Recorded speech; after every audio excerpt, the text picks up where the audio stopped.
today for our virtual open enrollment fair session. At this time, we will go over Optum Bank Health Savings Account benefits for plan year 2024. Before we get started, I would like to brief everyone on a couple of housekeeping items. All attendees are muted and will remain muted throughout the presentation.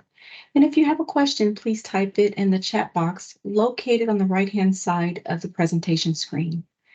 Be informed that if you type a question in the chat box, everyone attending the session will see your question and your name.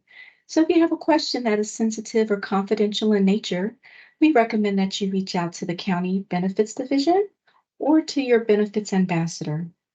Lastly, today's webinar is being recorded and a copy will be posted on the Benefits Open Enrollment website. At this time, I will turn it over to our presenter, Suzanne Cheetah Fendel. Thanks so much, Nedra, and thank you everyone, excuse me, for joining this afternoon. A little frog in my throat. Happy to walk through the health savings account educational piece for the County of San Diego.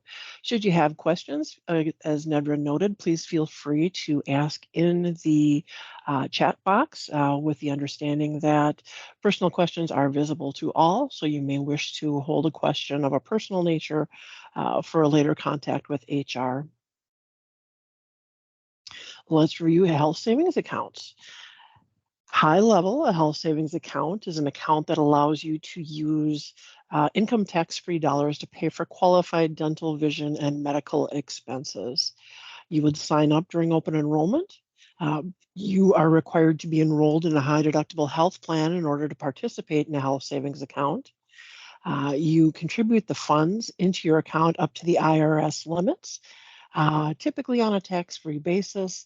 Unfortunately, California does not abide by this federal guideline, and the funds are taxed contributions are taxed for California residents.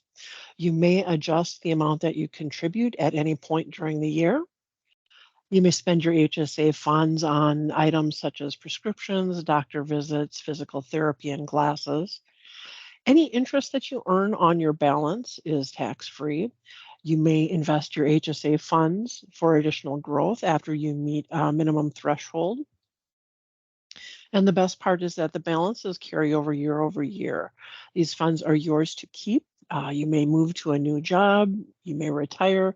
These funds are yours. They do not expire until you spend. Most folks are qualified. Most folks that are enrolled in a high deductible health plan are eligible to participate in an HSA. There are a few requirements. You may not be covered by another plan that's not a high deductible health plan. You may not be enrolled in Medicare or TRICARE. You may not have received VA benefits within the past 3 months other than preventive care. You may not be claimed as a dependent on someone else's taxes. You can't have a flexible spending account specific to healthcare or an HRA alternative plan. There are a few other restrictions that may apply. If it is not very clear whether or not you're eligible, we suggest you consult your legal or financial advisor just to confirm whether or not you are eligible. A question that follows that closely is, who may I use my HSA funds for? The funds may be spent on tax dependents only. You can use the funds on tax dependents that are not covered on your high deductible health plan.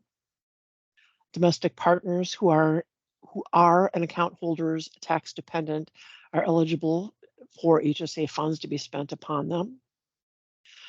There is a caveat. If you have an adult child that is not your tax dependent, but is covered by your high deductible health plan, that adult child may open an HSA on their own and contribute up to the limit that's allowed by the type of plan covered under. Excuse me, allergy season has kicked in officially. So if you have an adult child who's not your tax dependent, they are under your high deductible plan, they can open their own HSA account and contribute up to the family amount. Likewise, a domestic partner might be covered, but they may not be a tax dependent of the account holder. In that case, each partner may open an HSA and each may deposit up to the family contribution limit. The IRS.gov website is a great resource for any questions you may have on these topics. And like I'd mentioned in the earlier slide, if it's not clear whether or not your dependents may have HSA funds spent on them, check in with your tax advisor just for clarification on your specific scenario. You may have heard of health savings accounts, referred to as the triple tax savings. Uh, Most groups, or pardon me, most individuals that are participating save, earn, and spend income tax free.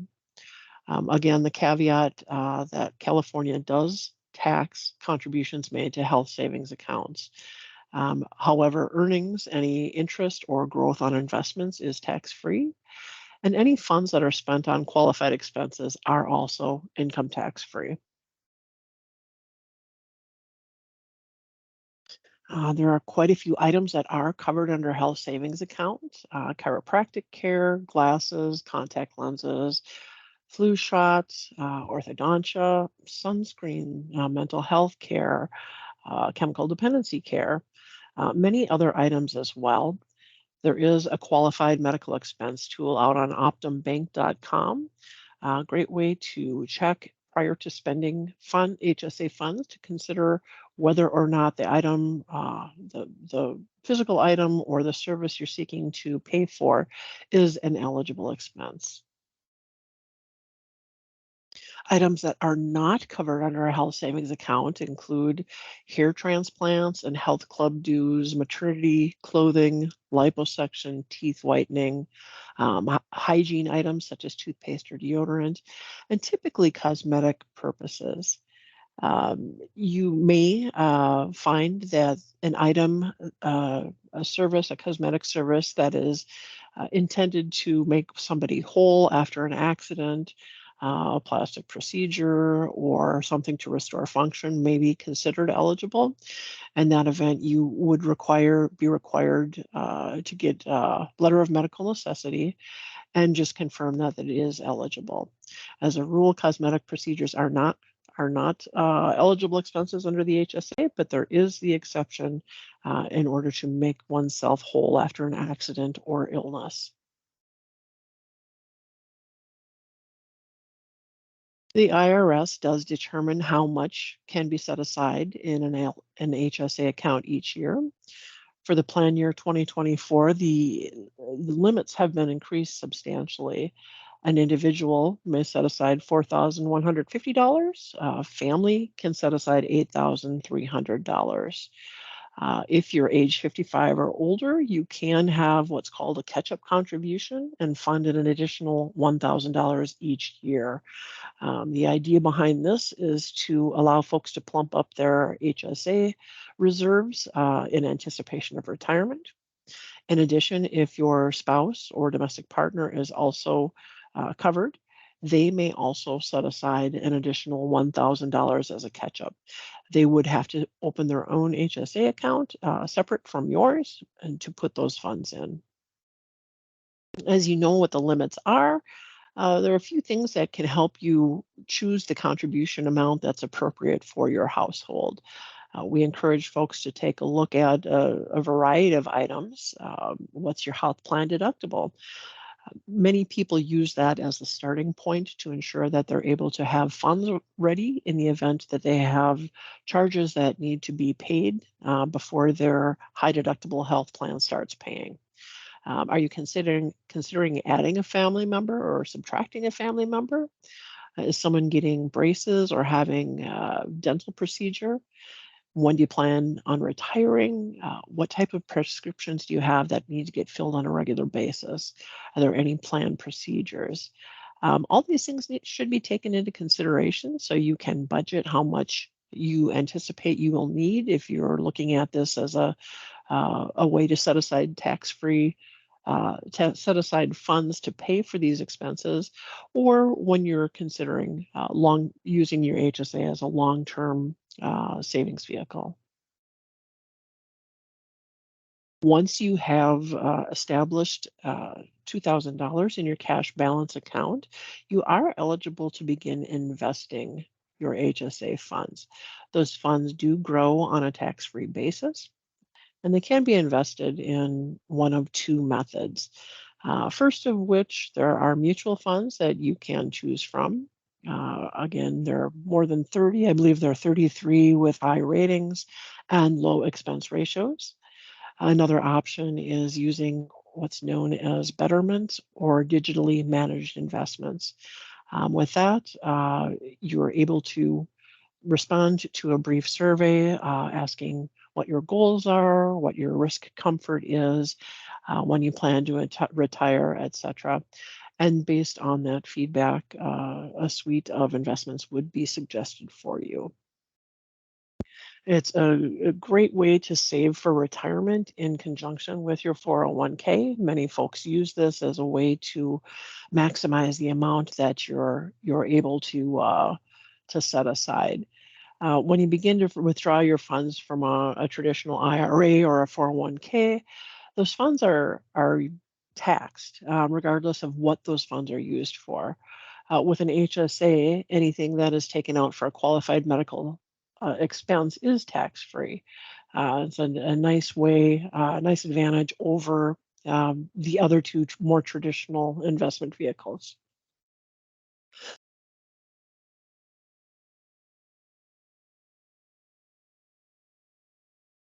I needed a little bit of tea there.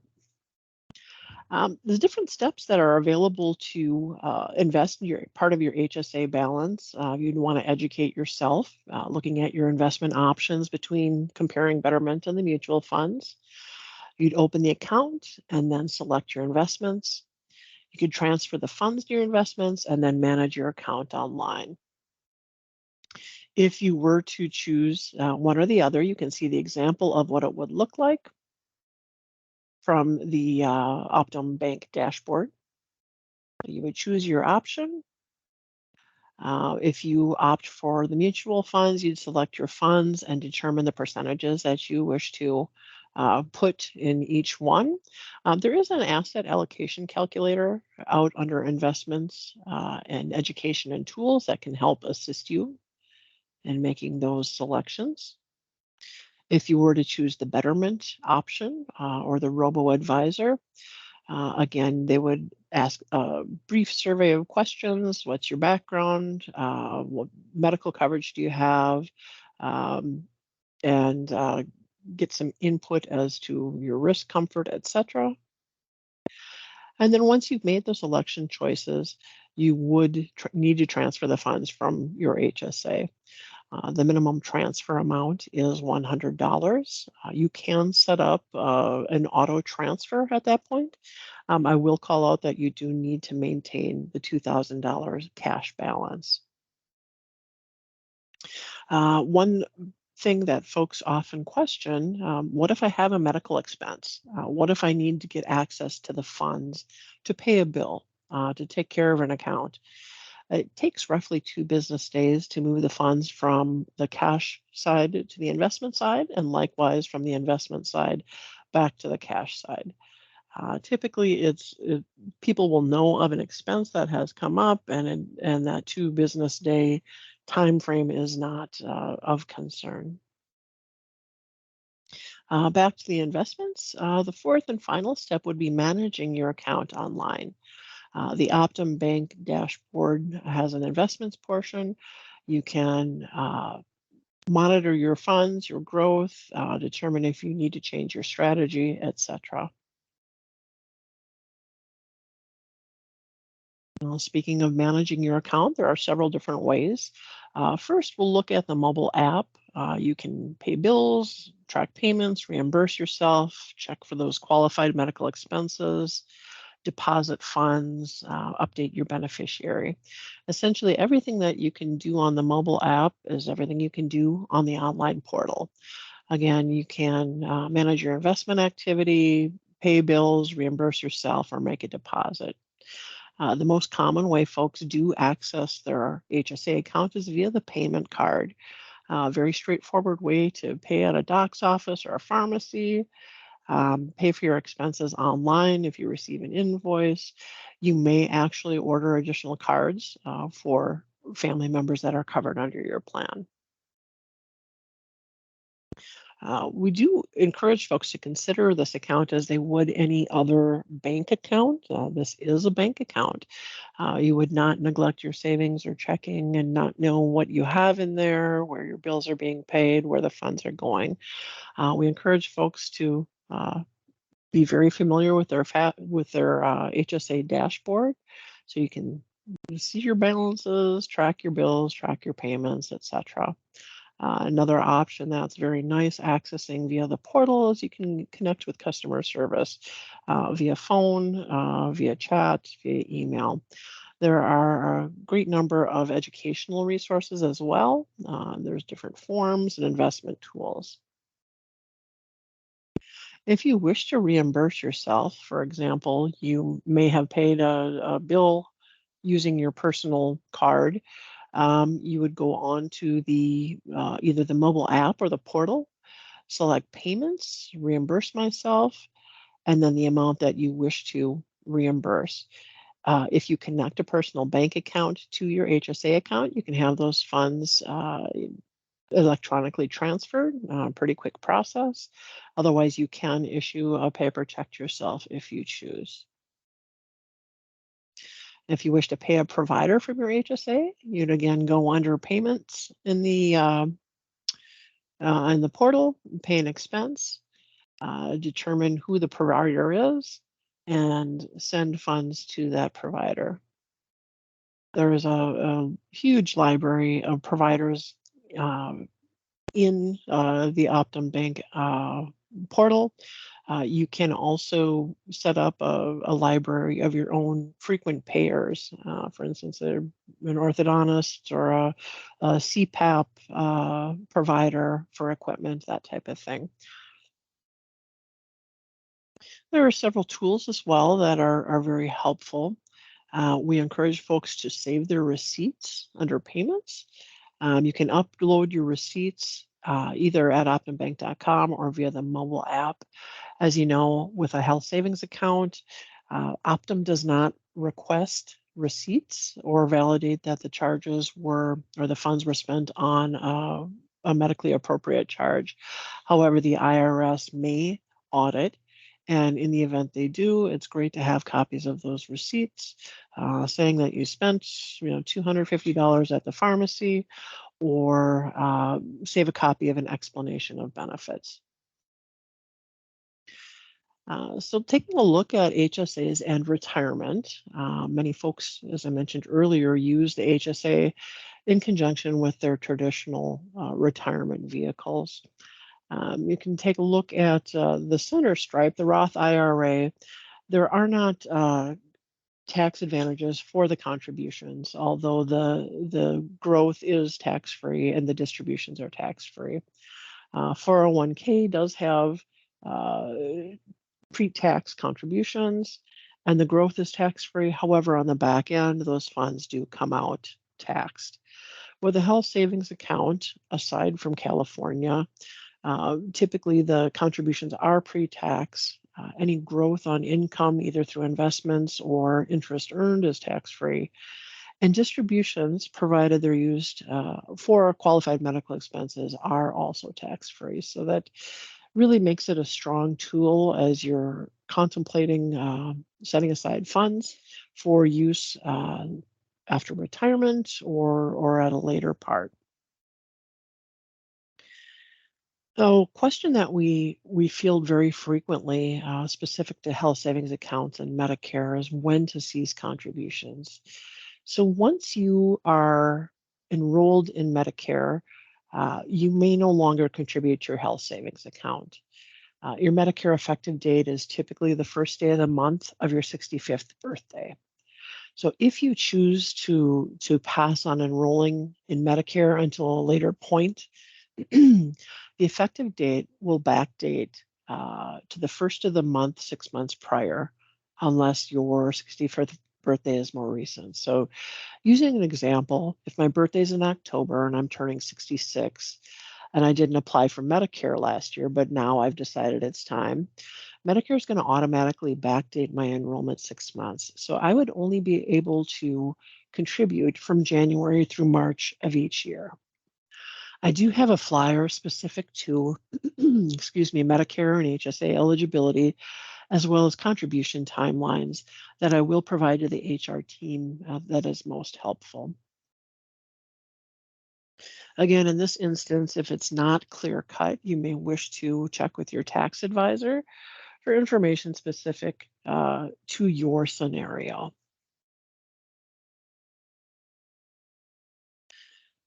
Walking through HSAs and Medicare a bit closer. Once you're enrolled in Medicare, you can no longer contribute to your HSA. You can continue to withdraw those funds for qualified medical expenses. Keeping in mind that Medicare doesn't cover a lot of the things that are associated with aging, additional dental care, more common vision care and hearing aids or nursing home care. Since Medicare doesn't cover these items, it's great to have HSA funds available to pay for those. You can still invest your HSA funds after you have uh, ceased contributing due to Medicare. You just cannot make any new contributions to your HSA account. I'll use this venue as a bit of a soapbox to ensure that you designate a beneficiary once you do enroll in an HSA. And at open enrollment time, it's a great time to just do a little bit of housekeeping and make sure that your beneficiary is up to date. This can have tax advantages to ensuring you have beneficiaries noted. Um, don't I always use this example of folks in HR and benefits, knowing of that one example that folks have not updated their beneficiary in a while, and the funds are slated for someone that they would not have intended to. I'm going to hit mute for a second, take a sip of tea, and then we'll review some common questions specific to HSAs.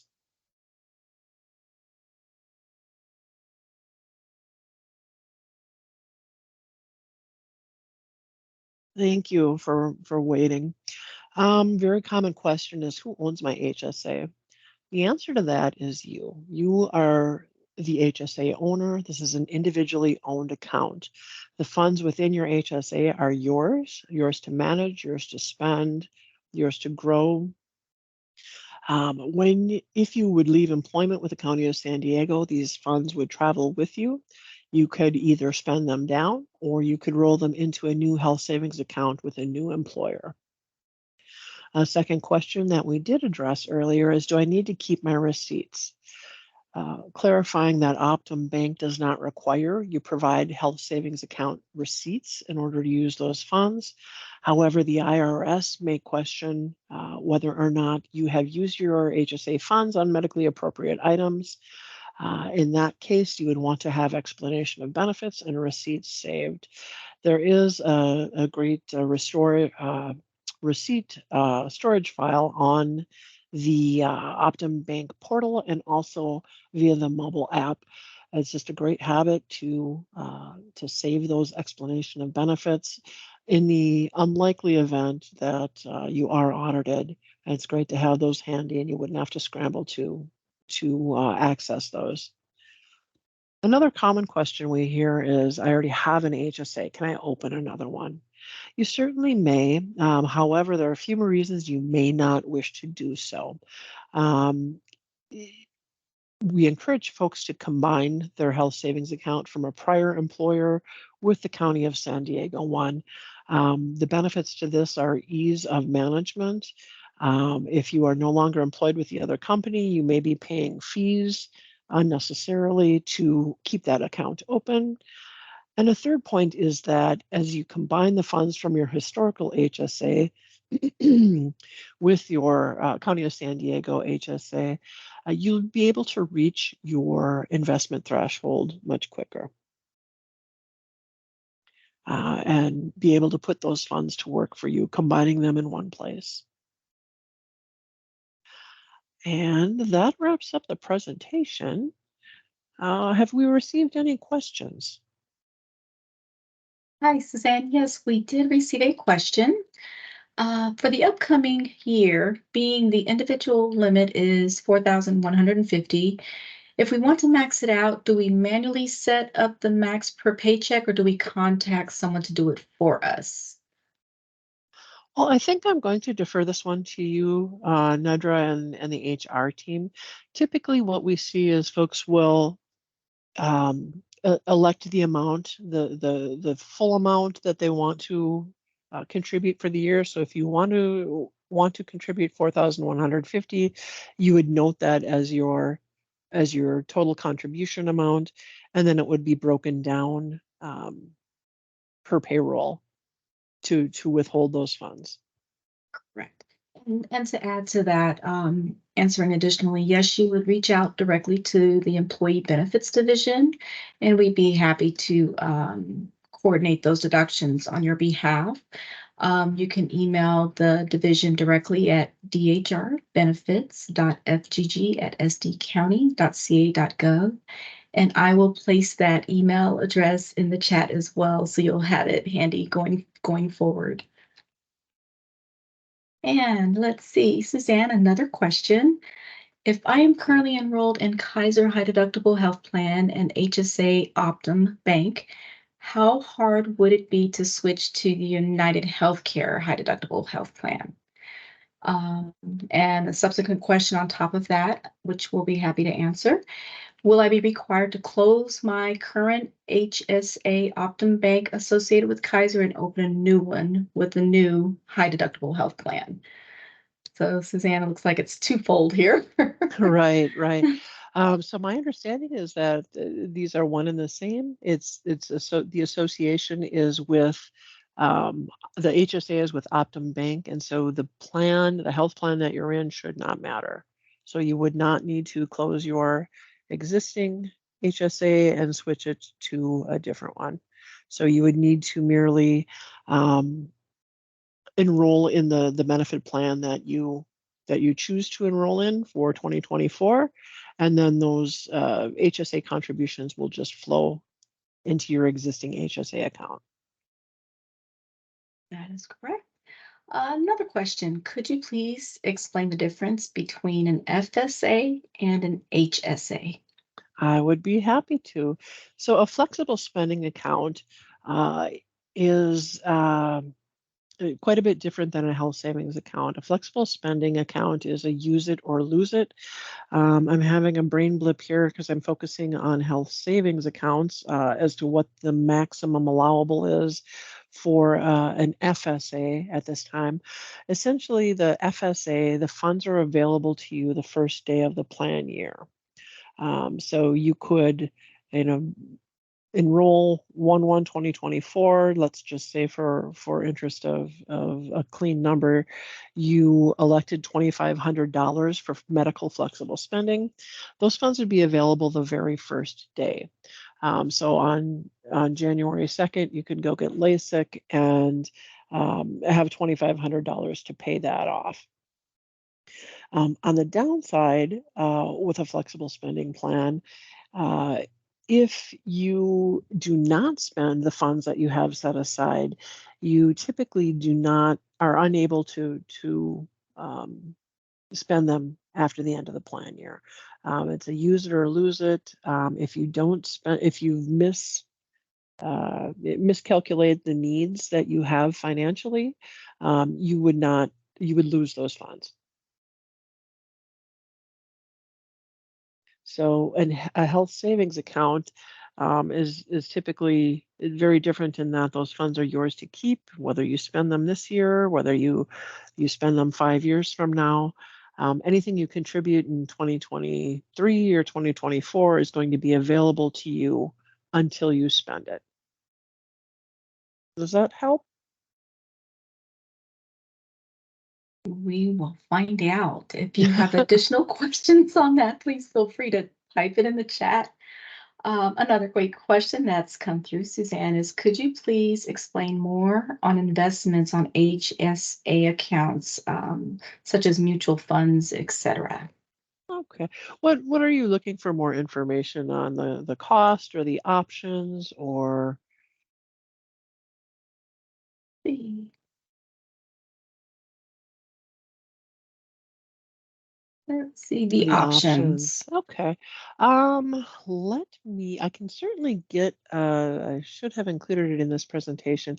I will get a listing of the mutual funds that are available that you can take a look at. They are also available out at optumbank.com.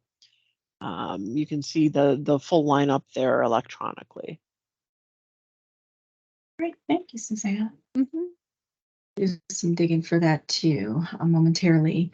Another great question that's come in. I think I missed one here. Let me go back up.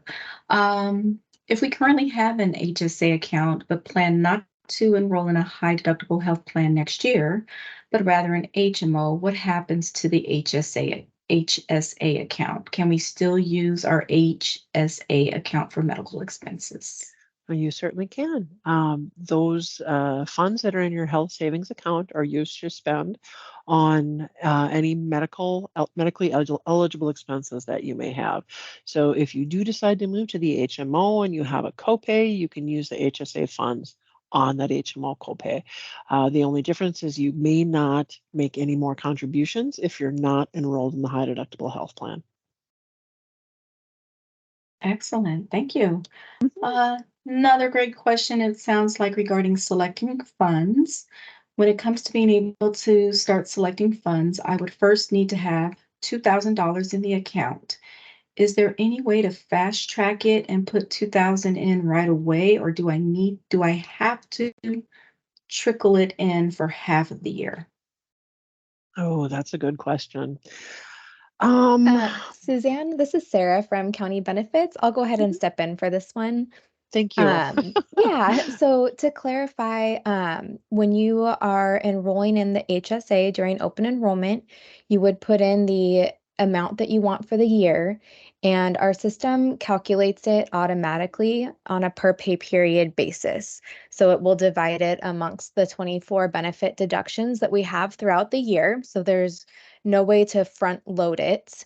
However, I do believe that there is a way to reimburse yourself after the fact if you needed to have a large medical expense where you're spending $2,000 but don't have the funds on your debit card yet. And then you could reimburse yourself later on in the year once those funds have been applied to your account. Um, Now, the what Nidra was talking about with emailing benefits, if you are enrolling in family coverage and you need to have your HSA reduced and the system is automatically putting too much in there, then you would email benefits to have it reduced so that you're not exceeding a family maximum between you and your spouse. So hopefully that kind of clarifies that. Thank you, Sarah. All right, moving along. Great questions, everyone. Are there any fees when selecting a fund, or is it just standard expense ratios? That one I'm going to need to clarify for you. Jotting that note down. Oop, sorry about that. Okay. Fees versus standard expense ratios. I'm making a note as well. Great questions. Oh my goodness. So we can move on to the next one. It sounds like, until we get some more information on that one. To confirm, any contributions to the HSA will not be taxed federally, but the contributions will be taxed by California state taxes. Is this correct? That is accurate.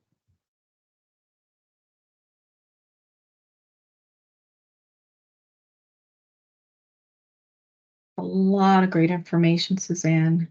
Great questions, everyone.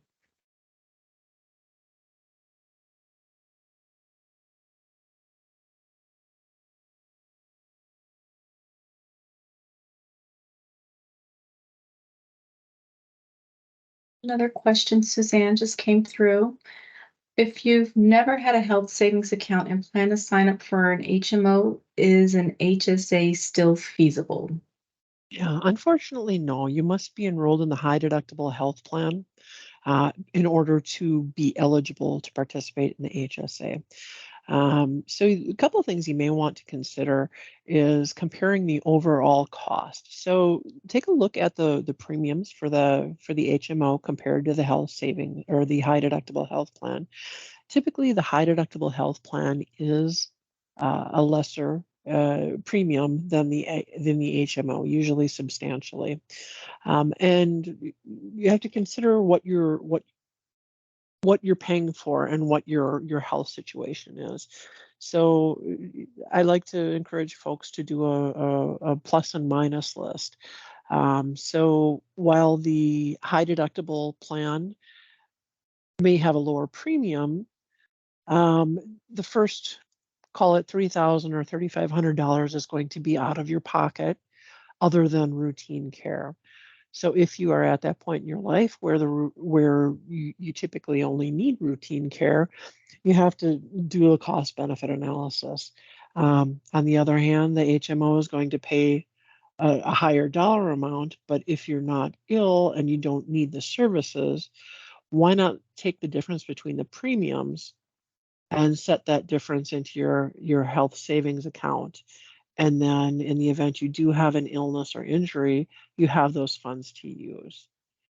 It's you have to look at it from 10,000 feet essentially, to just determining, how you use healthcare and what your healthcare needs are. Does that help? I have a little allergy issues here too. And the employee says, yes, thank you. That did help. Okay, good deal. Okay. Looks like we had another question come in regarding penalties or fees. This employee's asking, if it only takes 2 days to transfer from investment funds to cash account and vice versa, will I incur a penalty or a fee to use from any investment funds? That one I'm going to circle back on. I want to say no, but no, I'm second guessing. We have some great takeaways here. Indeed. We have an employee asking to see slide 2A again. Sure. The- I'm going to see. I don't want to make everyone dizzy.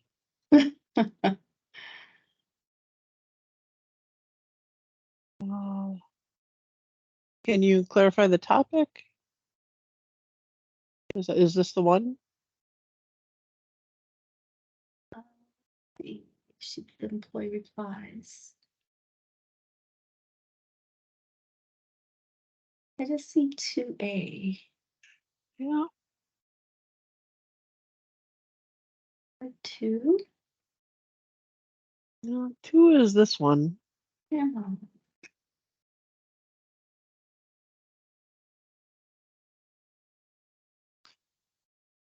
Argelia, can you just type in the chat what the topic was so we can determine which you'd like to see?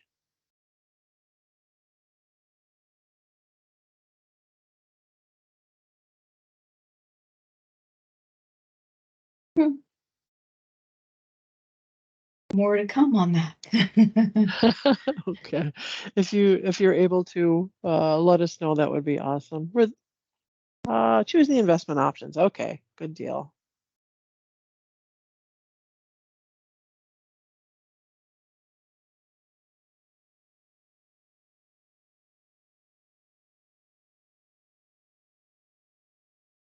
There we go. Is this the one you're after?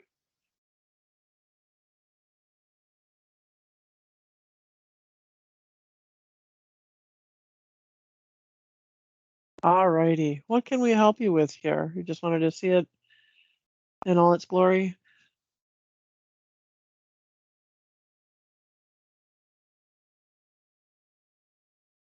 Andrew, presentation has been recorded. It will be available.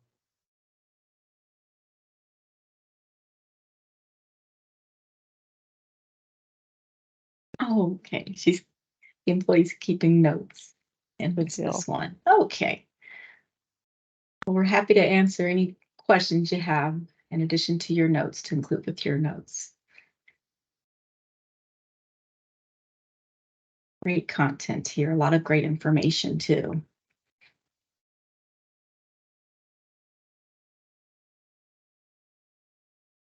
And I noticed there was an employee who mentioned coming in late. No worries. This is being recorded, and we will post a copy of the recording on the benefits website.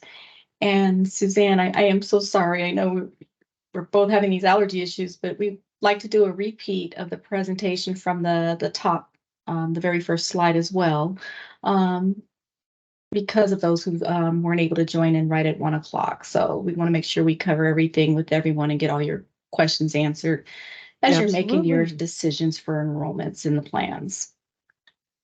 Yep. Would you like to start now, or can we give it 2 minutes Yeah, a couple of minutes would be start off? great. Okay, great. I'll get us back to the top. I do want to call out the questions that I have thus far, just to ensure that we're covering everything. First of which, we're looking for a listing of the funds, and also question on fees on investing. Is it the standard investment fees, or is there a surcharge? And then a question whether or not there is a penalty or a fee if one cashes in the investments to move back to their cash side to use for a services. Great call outs. I have the same noted as Okay, well. Okay. good deal. I am going to quick start my tea kettle, and I'll start again from the top in just a moment. Okay, and as you do that, I see a question just came in the chat. Just to clarify, if we are switching to an HMO plan, we can still withdraw money from our HSA for medical expenses, and withdrawals will still be tax-free. Is that And correct? that is correct. Right.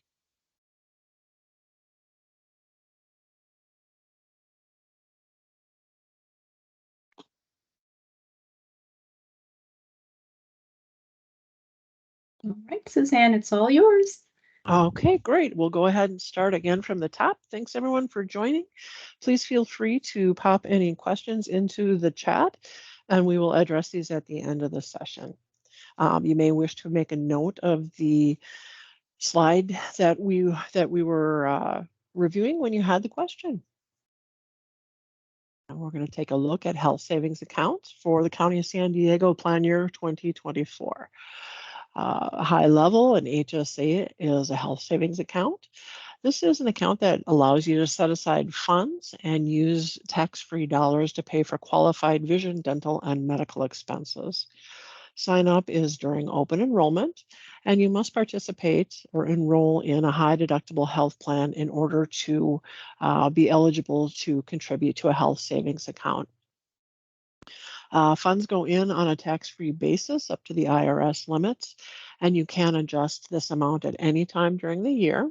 I will call out that the state of California does tax contributions to health savings accounts, so be aware of that. Your HSA dollars may be spent on medically appropriate items such as glasses, or contact lenses, doctor visits, physical therapy, mental health care. Any interest that you earn on the account is tax-free, and should you choose to invest HSA funds, those funds grow on a tax-free basis as well. The best part with a health savings plan is that the balances carry over year.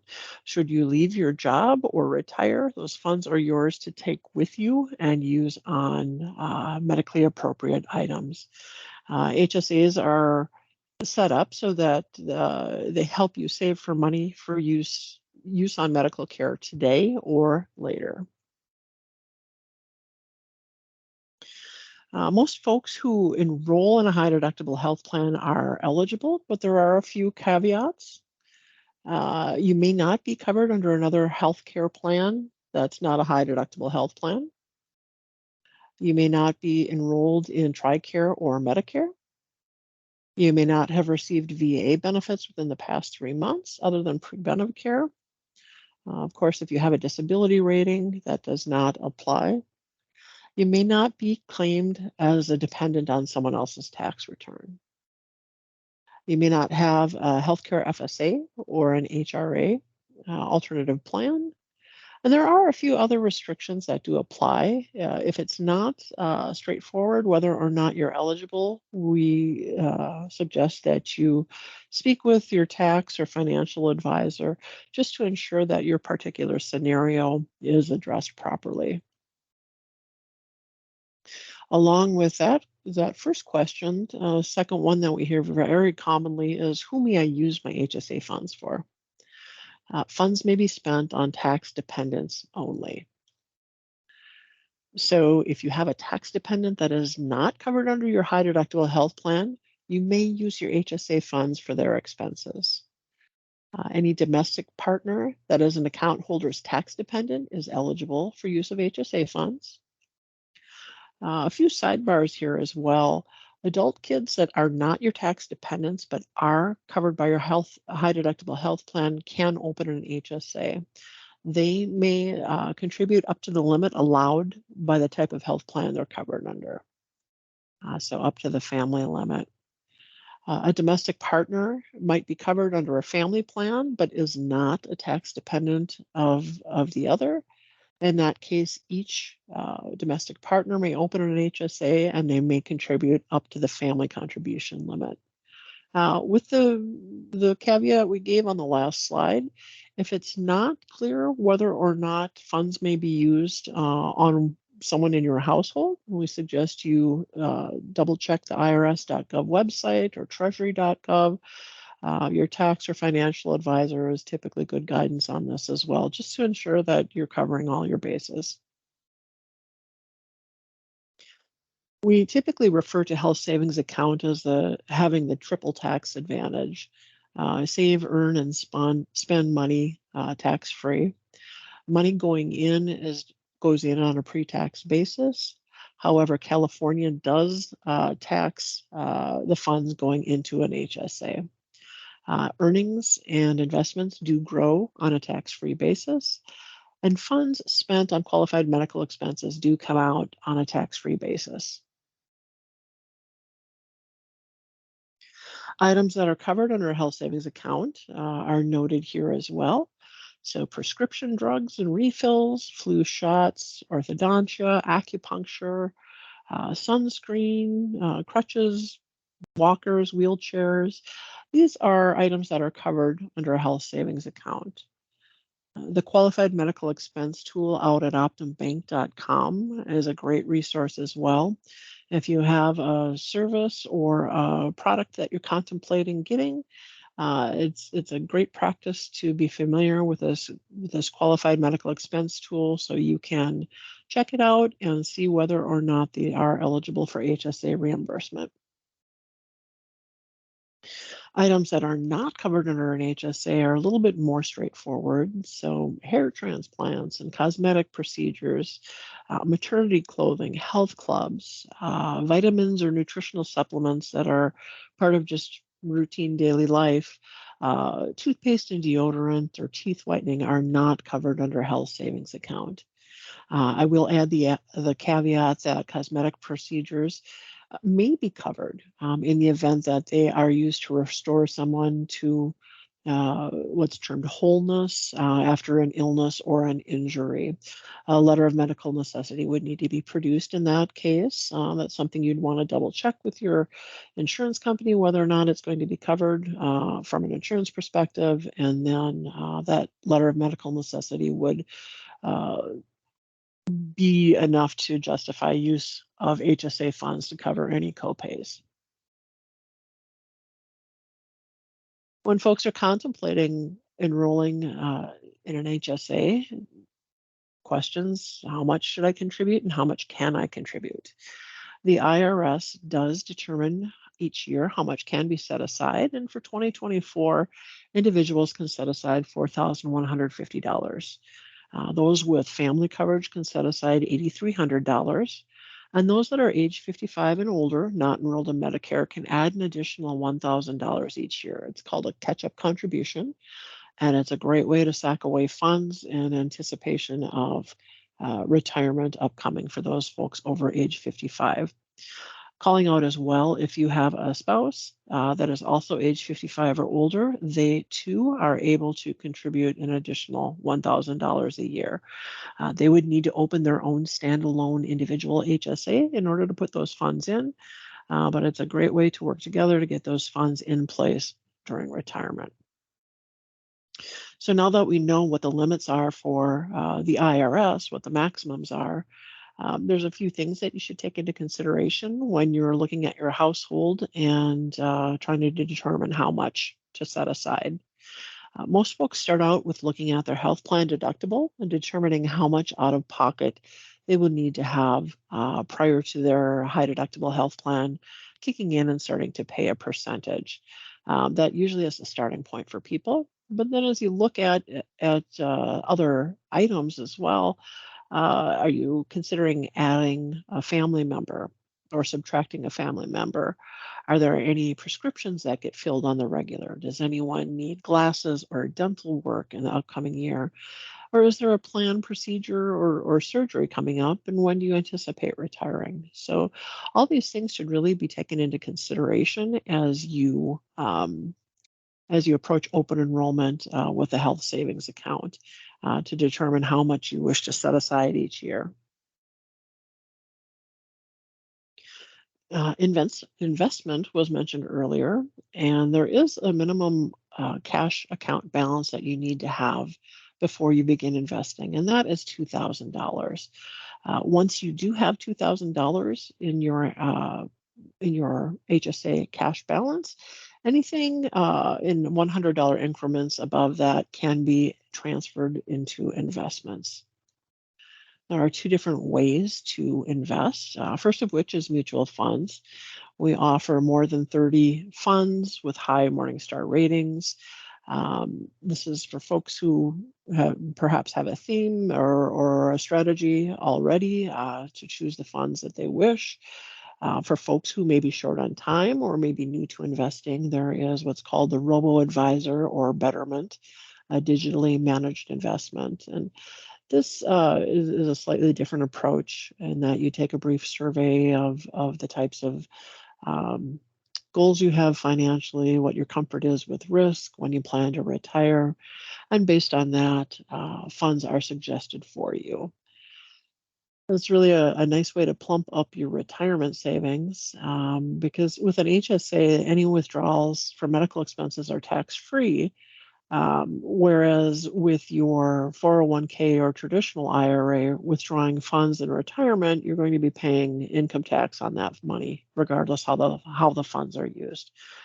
So it's a nice way to have funds available, particularly since folks tend to utilize medical care and dental care more commonly in retirement. It's pretty straightforward to start investing part of your HSA balance. Your first step would be to choose either mutual funds or Betterment, open an account and select your investments. You transfer the funds to the investments and then manage your account ongoing online. So breaking that down from the Optum dashboard, you would look at the investment options. You can see info on the HSA mutual funds or Betterment. Once you determine which you're going to follow, you would take a look at investments in the navigation bar and then education and tools. And the asset allocation calculator can help you determine which funds to invest in. This page is the example for the Betterment option. You would log in for credentials and create login credentials rather are created. A few questions would be asked again, account security, regulatory questions, medical coverage, etc. Again, the questions on how you plan to use your HSA. Based on that, some funds would be suggested for you. Once you've confirmed your choices, you need to transfer the funds to the HSA. So you would go in, clicking on Initiate Transfer with a minimum transfer amount of $1,000, or pardon me, $100. And again, this would need to be in $100 increments. You can set up an auto transfer so that the funds can be automatically moved over into your investment spot in each payroll, calling out that you do need to maintain a $2,000 cash balance.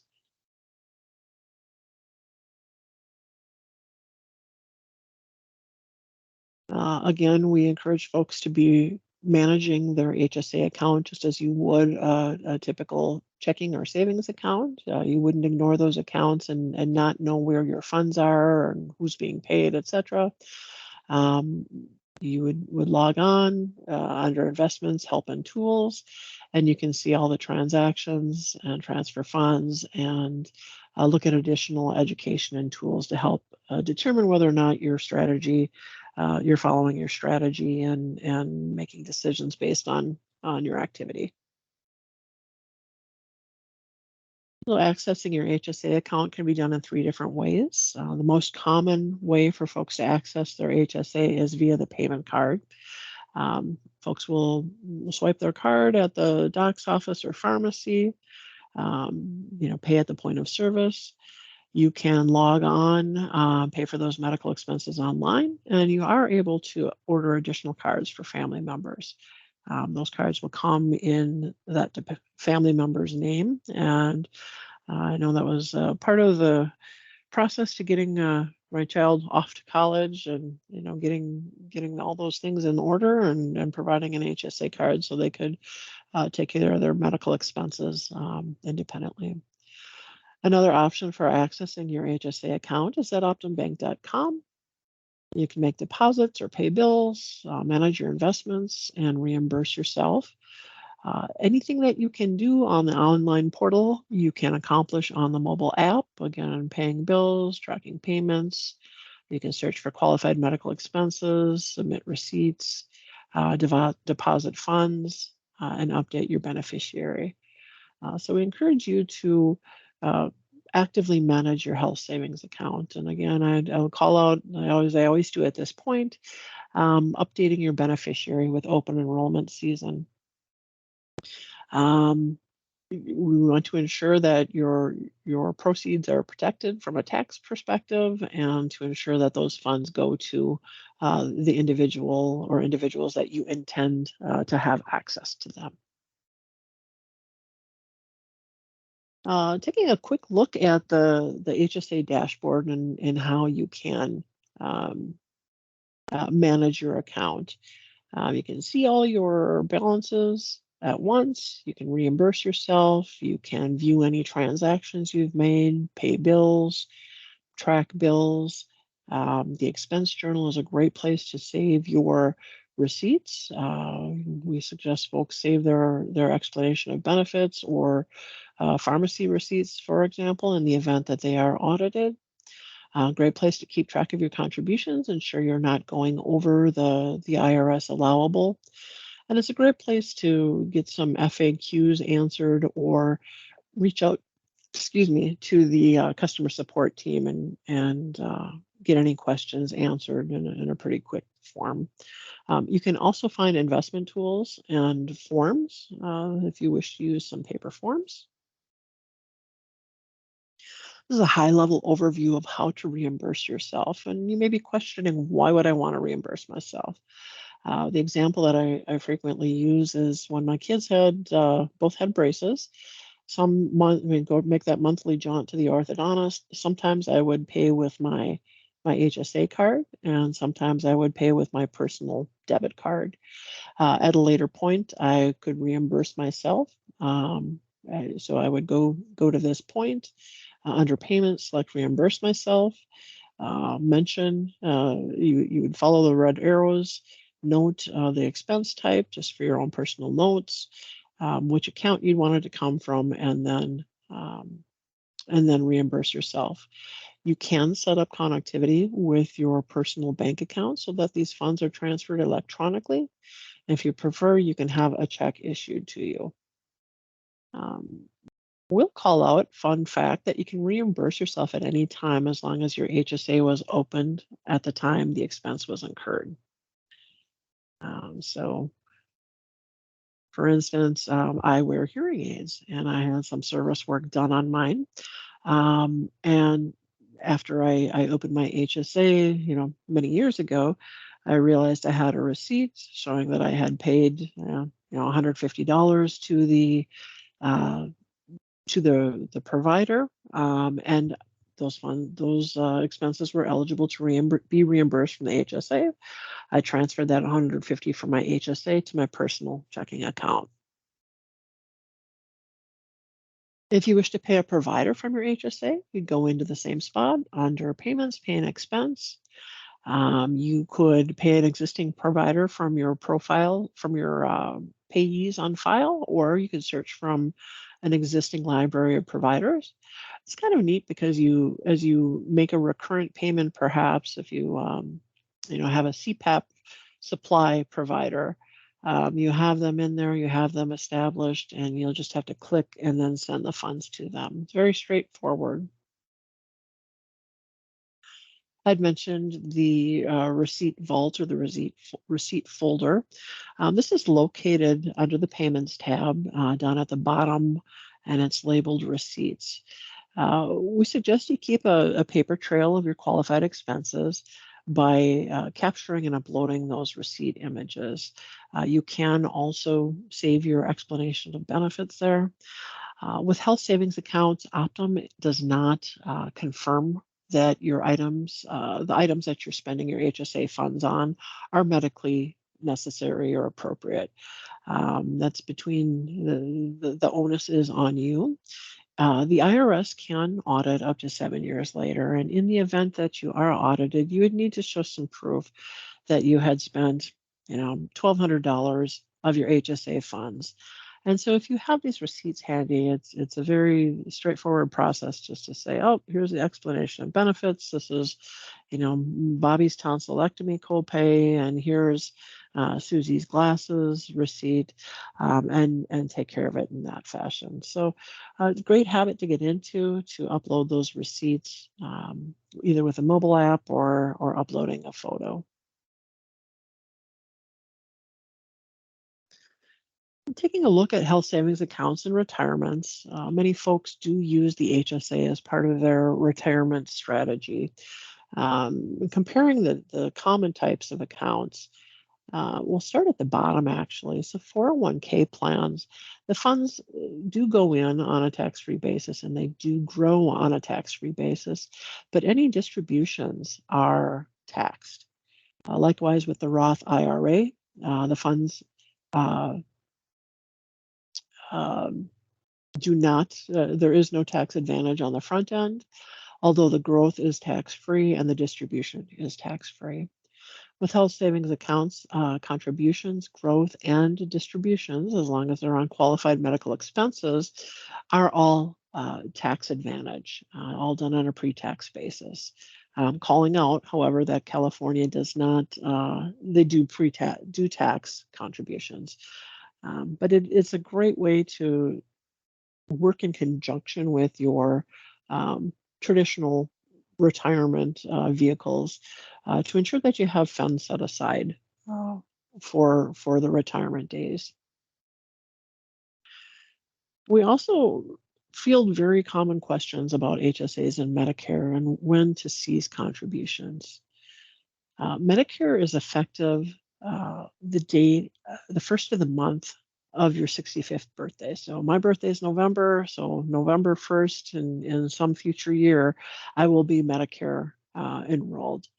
If you choose to pass on enrolling in Medicare until a later age, the effective date for your Medicare coverage is going to be backdated to the first of the month, 6 months prior, unless the 65th birthday was more recent. So looking at somebody whose birthday is in October, the person is turning 66 and didn't apply for Medicare benefits last year, but decided that this year is the year. Medicare is going to automatically backdate that enrollment 6 months. And so the person would only be able to contribute from January to March of that particular year. So the recommendation is to stop HSA contributions 6 months before you intend to apply for Medicare or Social Security benefits. We suggest that you consult a Medicare specialist just to ensure that your scenario is being addressed and that you don't find yourself with an overcontribution or needing to make adjustments at a later point. I will be providing a flyer specific to Medicare and HSA eligibility to the HR team. I anticipate they will have that available for you should you wish to consult it.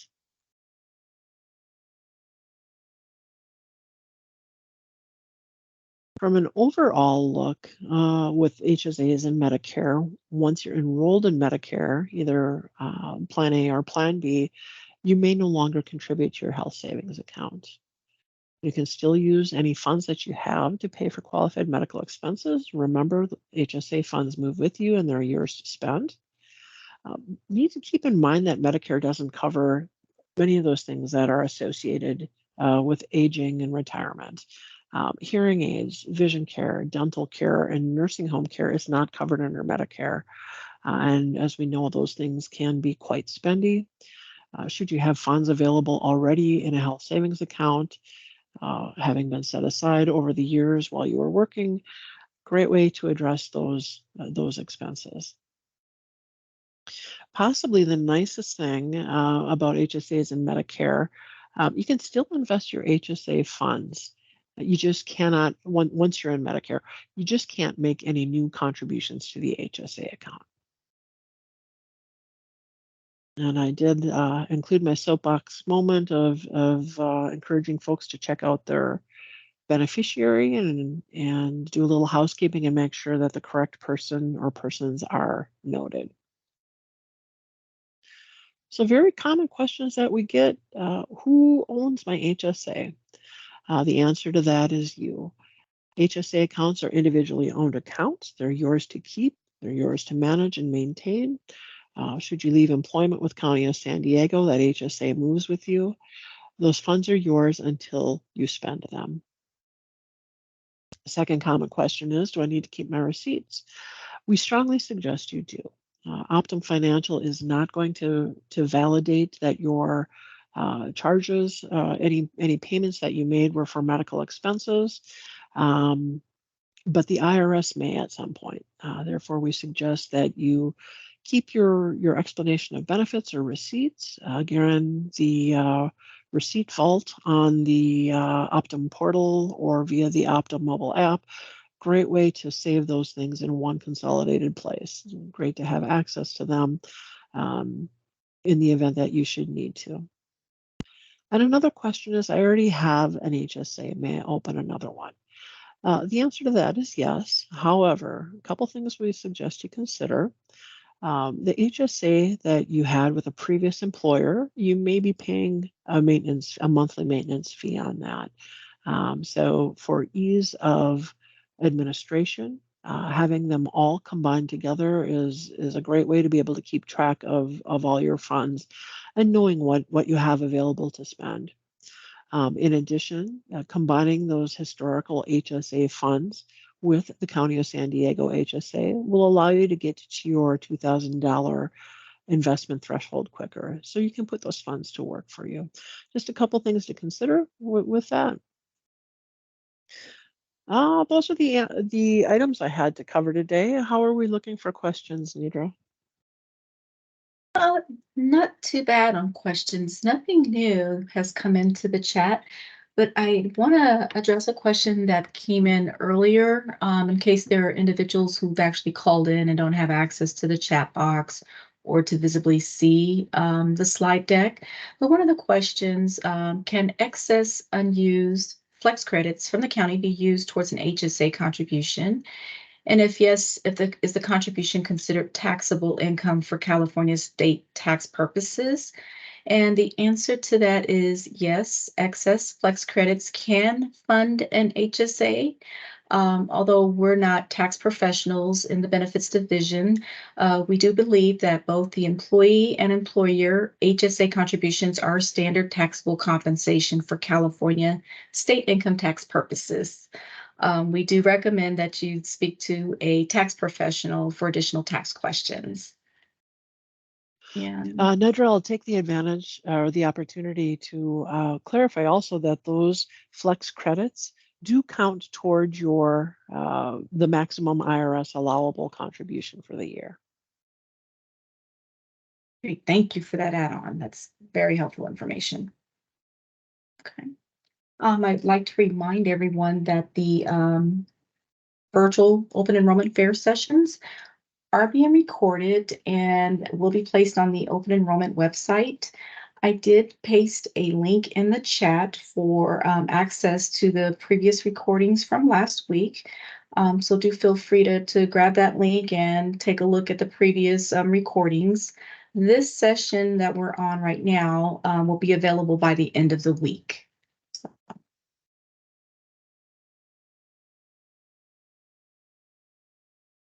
Okay, let's check the chat box, see if there are additional questions.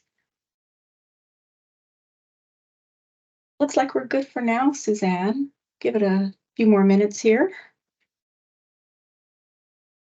Sure, I do see one that came in at 4 CST, so that would be 2. Any contributions made on your behalf, be it a flex credit or other contribution, does go toward the IRS maximum.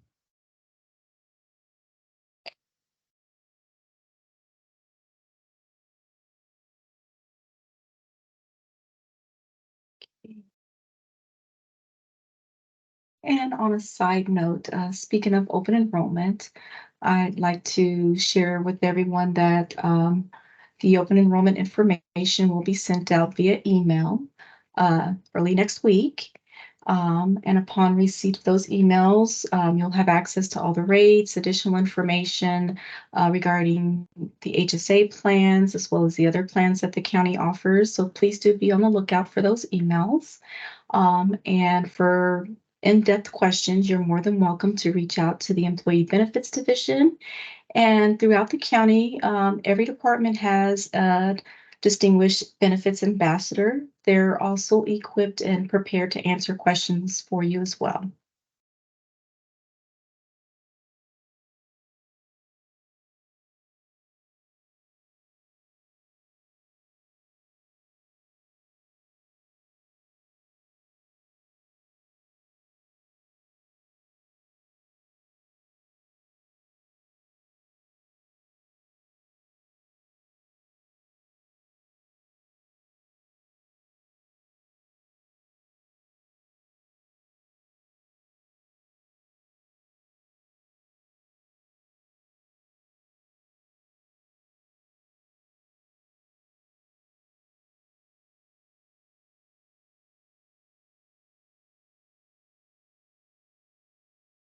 I do believe that we are able to conclude the webinar since I'm not seeing any more questions in the chat box.